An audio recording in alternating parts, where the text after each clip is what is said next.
देखो, टीएम में जो होता है ना, फर्स्ट पेज टीएम में का कैसा होना चाहिए, आज हम वो देखेंगे 12th क्लास का।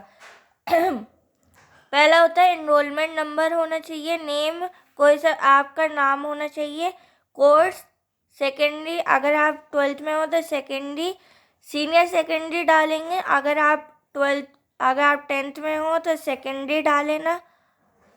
मीडियम क्लास आप इंग्लिश ले लो या साइंस ले लो, आपकी मर्ज़ी है, लेकिन पेपर के मुताबिक आपको मीडियम डालना पड़ेगा। अगर आप इंग्लिश का पेपर दे रहे हैं तो मीडियम में इंग्लिश डालना पड़ेगा, अगर आप साइंस का पेपर दे रहे हो तो मीडियम में साइंस डालना पड़ेगा। आपको मीडियम के मुताबिक, पहले पेपर के मुताबिक आपको मीडियम डालना है। अगर आपका पेपर इंग्लिश का है तो इंग्लिश डालनी है, अगर आपका पेपर साइंस का है तो साइंस डालनी है, अगर आपका पेपर होम साइंस का है तो होम साइंस डालना है, ठीक है, मीडियम में। सब्जेक्ट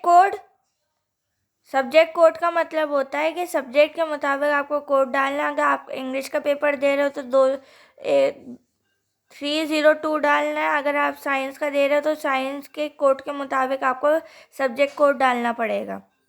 सब्जेक्ट आपका कौन सा है, मतलब जो आपने मीडियम में डाला है वही आप सब्जेक्ट में भी डालेंगे, ठीक है।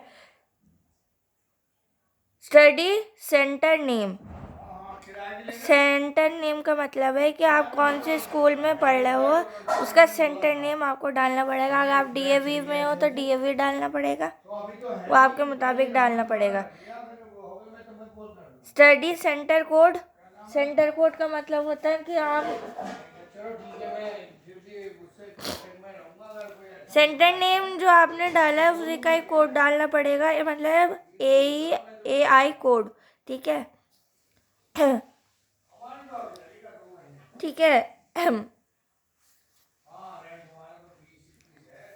पहला होता है सोल्यूशन, दूसरा होता है फ्रंट पेज, तीसरा होता है PDF size lesson, then 5 MB after scan upload करना पड़ेगा। 5 होता है मार्क्स नॉट श्योर, इसमें मार्क्स श्योर नहीं होते कि कितने नंबर का होता है, डायरेक्ट अपलोड करना है। क्लास 12 के लिए 100 सब्जेक्ट, क्लास 12 के लिए मतलब सब्जेक्ट के मुताबिक 50 नंबर देने पड़ेंगे, अगर 10th में हो तो 100 देने पड़ेंगे।